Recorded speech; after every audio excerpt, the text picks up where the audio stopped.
안녕하십니까. 오늘은 장난감과 사회성이라는 주제로 부모교육을 진행해 보도록 하겠습니다. 제가 최근에 읽었던 책인데요. 마지막 몰입이라고 하는 짐 퀵이라는 사람이 쓴 책인데요. 빌 게이츠, 일론 머스크, 버락 오바마, 그리고 오프라 윈프리가 찾은 최고의 두뇌 전문가라고 알려져 있습니다. 이 책을 보면 지금의 현실과 이상적인 현실의 간극이 생기는 이유가 세 가지 중에 하나다라고 이야기를 하고 있습니다.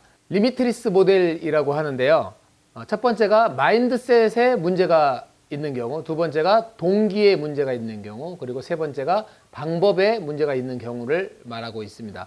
이 마인드셋에 문제가 있다는 건 자기 자신에 대한 신념, 믿음, 그리고 자기 자신이 믿음이 약하다라고 하는 그런 생각을 가지고 있는 사람들이 간격이 생길 수 있다. 그리고 두 번째가 이제 동기라고 하는 카테고리인데요. 생각을 행동으로 옮기는 이 추진력 아니면 목적의식, 에너지가 부족한 경우에도 이걸 이제 다 동기라고 하는 카테고리 범주 안에 넣어놔서 동기가 부족하면 원하는 현실과 지금의 현실에 간극이 생길 수 있다라고 이야기를 합니다. 그리고 세 번째가 방법에 있어서 문제가 있을 수 있는데 어떻게 해야 되는지 제대로 배우지 못하는 경우가 바로 이 경우에 해당한다라고 이야기를 하고 있습니다. 제가 이 이야기를 왜 하냐면 오늘 배울 이 장난감이라고 하는 부분도 여러분들이 마음속에 생각하고 있는 이상적인 우리 아이가 장난감을 가지고 노는 모습, 그리고 현실의 모습이 간극이 있을 수 있어서 여기 한번 대입이 가능하겠다 싶어서 소개를 해드리는 거예요. 그리고 이제 이 책에서 또 하나 이제 말하고 있는 게 학습에는 4가지 단계가 있는데 이 4가지 단계의 과정을 거치는데 육아에 대해서 여러분들이 이제 배워나가는 입장이고 저뿐만 아니라 어떤 책이나 다른 강연이나 이런 것들을 통해서도 배워나갈 때에 학습자 입장에서 이 4가지 단계가 있으니까 여러분들은 어디에 해당하는지, 그리고 오늘 강의가 또 여러분들을 어느 지점까지 안내할지 스스로 한번 체크해 보시기 바랍니다. 첫 번째가 무의식적 무능 단계입니다. 무의식적 무능. 뭘 모르는지 모르는 단계이죠. 두 번째가 의식적 무능. 내가 뭘 모르는지는 아는 단계가 되겠습니다. 그리고 세 번째가 의식적 능력 단계라고 이야기를 했어요.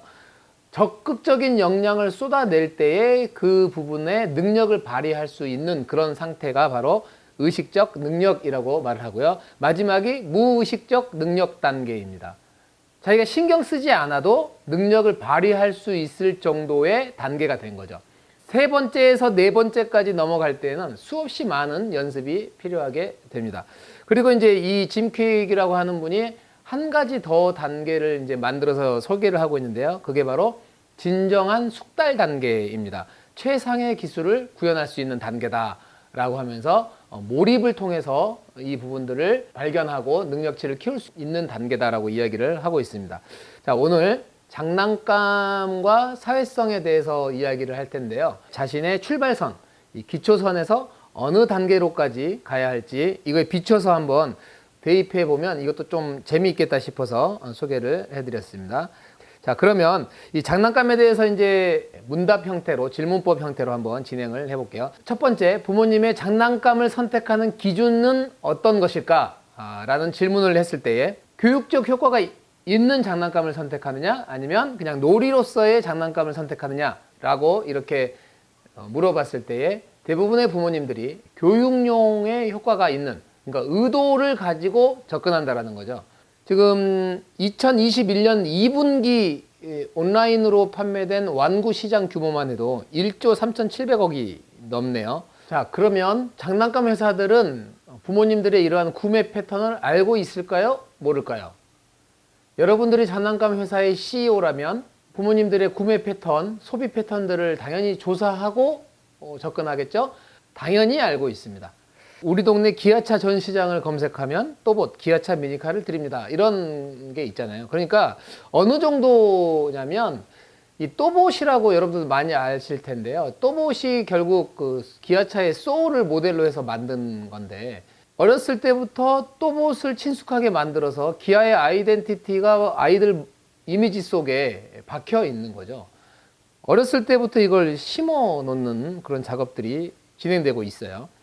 현대자동차에서는 로보카 폴리를 제작하는 데 후원을 하고 있죠. 그래서 지금도 현대자동차 교통안전교실 하면 홀리가 같이 나오면서 교통안전교육을 어렸을 때부터 친숙하게 시키고 있습니다. 그랜저가 로봇으로 변신한다면 하면서 이런 밑작업들을 아주 철저하게 작업을 하고 있습니다. 헬로카봇도 마찬가지고요. 그냥 단순히 부모님들의 소비 패턴을 그냥 조사해서 완구를 만드는 게 아니라 이 아이들이 어른이 되어서까지 연결시킬 수 있도록 그렇게 무의식의 세계에 집어넣는 작업들을 하고 있습니다. 장난감 광고를 보면 어떤 내용들이 많이 있는지를 한번 보도록 할게요.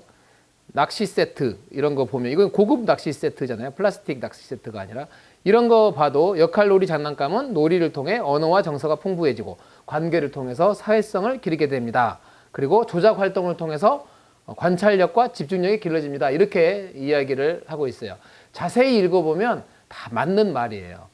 이거 자체가 이런 걸 해주는 게 아니라 놀이를 통해서 이렇게 이야기를 하고 있으니까 틀린 말은 아닌데 또 다른 거 한번 살펴볼까요? 그냥 미끄럼틀이에요. 여러분들 이보다 더 좋은 미끄럼틀 많이 사 주셨을 텐데요. 여기에 성장판을 자극하는 암벽 타기 효과 오름판.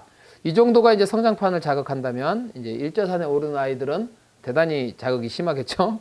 많겠죠? 손끝부터 발끝까지 온몸을 사용하는 전신 운동, 집중력과 창의력 향상에 도움이 됩니다.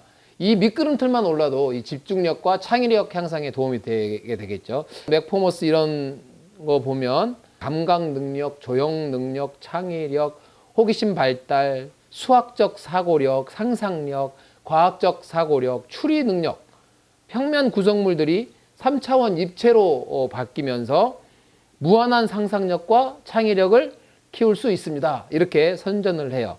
그러면 장난감을 사주는 진짜 이유는 무엇일까요?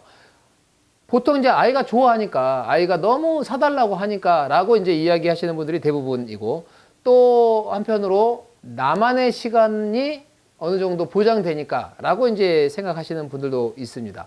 이제 의식적으로는 아이들이 좋아하고 아이들이 사달라고 하니까 이렇게 사주지만 그 무의식의 배경에는 교육적 효과가 있는 거하고 또 하나는 내 시간도 확보가 되는 측면이 있겠다라는 게 또 작용을 하는 거예요. 아니면 남들 다 가지고 있는 장난감인데 우리 아이가 많은 편도 아닌데 우리 아이만 이걸 못 사주면 아이가 마음속에 상처로 남지 않을까 이런 이제 생각을 또 하시고 계십니다.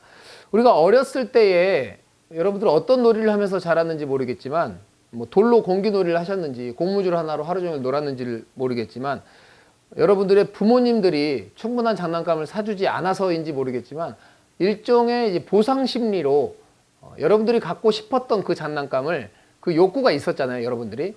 그런데 우리 부모님 세대는 그걸 물론 충분히 채워주시는 부모님도 있겠지만 충분히 채워주지 못하는 세대였잖아요. 그런데 지금은 이제 풍요로워지다 보니까 아이들에게 그 여러분들이 충분히 갖지 못했던 그리고 갖고 싶었던 그 마음이 이제 전이가 돼서 아이들에게 이걸 사주는 거죠. 보상심리, 대리 만족을 하기 때문에 장난감을 많이 사주게 된다라는 이야기도 있습니다.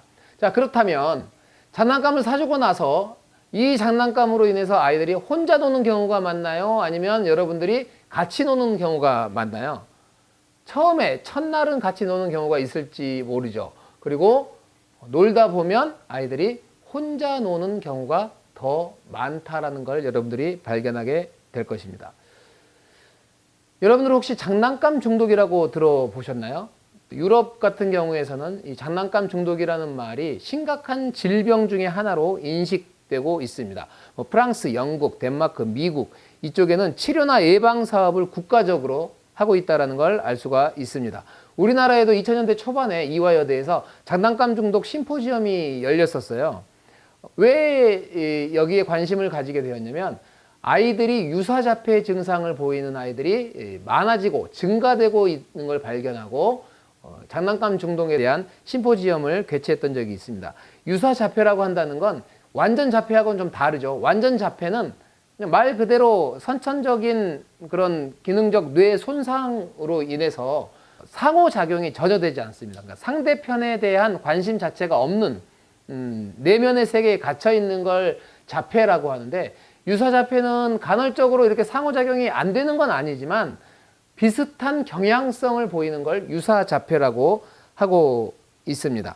가장 대표적인 유사자폐의 증상으로는 장난감을 일렬로 세우는 행동이라고 할 수가 있어요. 대인관계 능력이 이제 현저하게 떨어지는 아이들, 상호작용에 대한 관심이 없고 이런 증상을 보이는 친구들이 갈수록 늘어나고 있는 현실입니다. 특별히 이제 미디어가 발달을 하면서 그리고 또 코로나로 인해서 마스크를 쓰는 것으로 인해서 더 예전보다 더 증가되고 있는 실정입니다. 전문가들은 이 장난감이 없을수록 아이들의 사회성과 창의력이 발달한다라고 이야기를 하거든요. 우리가 이제 전문가들이 말하는 게 어떤 근거로 이렇게 말하느냐, 그건 실험이지 않느냐, 뭐 이렇게 이제 의심하고 잘 믿지 않는 분들이 계십니다. 저도 그랬었고요. 그런데 이제 학자가 이야기하는 것은 추상적 개념을 이야기하는 것이 아니라 여러 가지 반복적인 실험을 통해서 동일한 환경 속에서 동일한 결과값이 나왔을 때에 이제 발표를 하게 되어 있고 후속 연구를 통해서 이 연구에 오류가 혹시 있는 것 아닌가라고 하면서 계속해서 이제 발전시키는 건데요. 동일하게 이야기를 하고 있어요. 동일하게. 각 분야의 전문가들이 동일하게 장난감이 많을수록 구체적인 장난감을 많이 가지고 놀수록 사회성과 창의력이 떨어진다라고 이야기를 하고 있어요.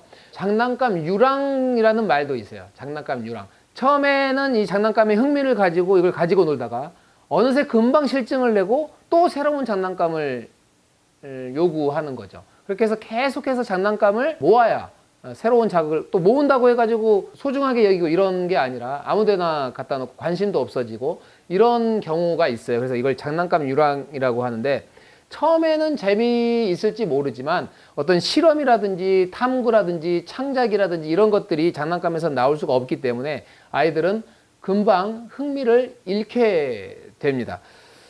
전문가들이 말하는 이 단순할수록 창의력이 발달에 좋다고 하는 이유는 뭘까요? 바로 구체적이고 자세할수록 변형을 시킬 수 없기 때문이에요. 이제 변형을 시킬 수 없다라는 건 그만큼 다양한 상상을 할 수 없다라는 뜻이겠죠. 그래서 구체적인 장난감일수록 변형이 어렵죠. 여러분들이 집에 있는 어떤 장난감, 구체적인 장난감을 가지고 아이들이 전혀 다른 사물로 인식하면서 놀지 않잖아요. 그런데 박스를 가지고 논다 하면 이 박스가 배가 되기도 하고 자동차가 되기도 하고 집이 되기도 하고 로봇이 되기도 하고 공룡이 되기도 하고 다양한 형태로 창의력을 발휘할 수 있고 또 그 놀이를 통해서 여러 가지 아이디어를 만들어내는 그런 과정이 있단 말이죠. 그래서 그런 과정이 중요하기 때문에 이런 이야기를 하고 있어요. 그렇다면 다시 장난감의 원래 목적이 무엇이냐를 여러분들이 한번 생각했으면 좋겠습니다. 장난감이라고 한다라는 건 상호놀이, 협동놀이를 위한 하나의 매개체죠. 그러니까 너와 내가 노는데 재미있게 노는 데 있어서 상호작용을 하고 노는 데 있어서 단순해졌어. 그래서 하나의 장난감이라고 하는 매개체가 들어오면 이 놀이가 더 다양해지고 더 풍부해지는 하나의 매개체로서의 역할을 하는 건데 장난감을 사주고 나서 상호작용이 일어나지 않는 거죠. 오히려 장난감하고만 놀게 하는 거죠. 그렇게 되면 어떻게 되죠? 장난감하고 이야기를 되잖아요. 자꾸 자기의 내면의 공상세계에 빠져서 그 공상세계를 현실에 적용시키거든요. 공상세계를 현실에 적용시키다 보니까 친구들과의 상호작용이 안 되는 거죠. 그래서 자꾸 사회성이 떨어지는 이러한 현상이 유사자폐 현상이다라고 생각을 하시면 되겠습니다. 그런 아이들이 이제 많아지고 있는 거죠. 장난감 없는 유치원 프로젝트를 진행한 곳이 있어요. 독일의 바이에른 주에서 처음 시도를 했었는데요. 독일뿐만 아니라 이제 핀란드, 영국, 덴마크, 미국 이런 각국에서 청소년들의 중독 현상, 그러니까 마약이라든지 게임이라든지 쇼핑이라든지 이런 중독 현상의 원인을 장난감 중독에서 원인을 찾고 있거든요. 그래서 아주 어렸을 때부터 유치원에 장난감 없는 유치원 프로젝트를 진행한 곳이 있는데 독일에서 시도를 했어요. 처음. 유년기 초기의 교육이 소비 습관, 중독 등을 예방하는 데 중요하다는 인식에서 이걸 시작했다고 합니다. 그러면서 이제 어떤 이야기를 하냐면 이분이 아이는 장난감으로부터 일시적인 만족감을 얻지만 곧 실증을 내게 되고 이것이 반복되면서 일종의 중독에 빠지게 된다. 아이들은 자기 주도적 생활 능력을 잃어버리는 것이다 라고 이야기를 합니다. 장난감을 처음 이제 치웠을 때에 우리나라도 이제 중앙대 부속 유치원, 이화여대 부속 유치원, 부산대 부속 유치원에서 이 장난감 없는 유치원 프로젝트를 진행을 다 했었어요. 결과는 동일합니다. 사회성, 창의성이 현저하게 증가됐다라는 거고요. 이 프로젝트가 끝나고 다시 장난감을 갖다 줬을 때 친구들과 노는 걸 한번 경험했던 아이들이 장난감을 더 가까이 하지 않았다라고 하면서 이걸 정기적으로 할 걸 권유한다라고 이야기를 하고 있습니다. 자, 두 번째, 처음엔 불안해하고 선생님한테 불만을 토로한다. 하지만 한 주, 두 주가 지나면서 아이들은 역할놀이를 하기 시작하고 점차 숲에서 나뭇가지를 가져와 톱질하고 조각하고 건설 공사장을 만드는 등 스스로 적극적인 놀이거리를 찾아냈다라고 이야기를 하고 있고요. 스스로 역할놀이를 하고 놀잇감을 만드는 과정에서 풍부한 아이디어, 건축, 통계적인 감각, 문제 해결력, 언어적 표현 능력, 만들기 능력을 보인다. 선생님들도 놀랄 정도다. 스스로 기획하고 만들어낸 놀잇감과 놀이에 대해 아이들은 큰 만족감을 느끼고 강한 자신감과 자의식을 갖게 된다. 결국 중독물을 필요로 하지 않고 스스로 책임지며 자신의 삶을 결정하는 인간으로 발전하게 된다라고 이야기를 하고 있습니다. 사실 이런 이야기를 하면 숲유치원을 운영하는 제 입장에서는 어떤 이제 부모님이 그러시는데 부모 교육 받을 때마다 기승전 숲탐험대라고 말씀을 하시더라고요. 제가 이런 부분만 뽑아서 이렇게 이야기하는 건 아니고요. 결국 이쪽 분야에 각 분야에서 나타나는 제일 마지막 종착지가 숲 유치원이에요. 숲 유치원. 숲에는 이런 자연물을 가지고 놀잖아요. 우리 아이들이 이제 노는 그런 과정들이 이제 매일 이런 일들이 우리는 반복되는 거죠. 그래서 결국은 어떻게 놀아야 되는가의 문제가 또 나오는 거고, 여러분들이 지금 잘하고 계신다라는 걸 또 제가 말씀드리고 있는 거예요.